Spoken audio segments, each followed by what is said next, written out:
Magandang hapon po sa lahat.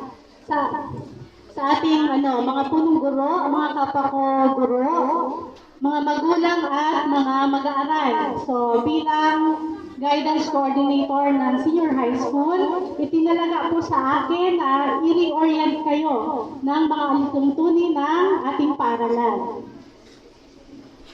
Okay, so meron po tayong naka-prepare na mga slides. Nais school rules and regulations.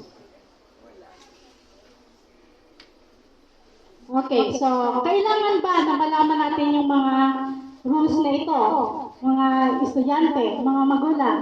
Opo, para maging maayos yung ating pang-araw-araw na pag-stay natin dito sa paaralan.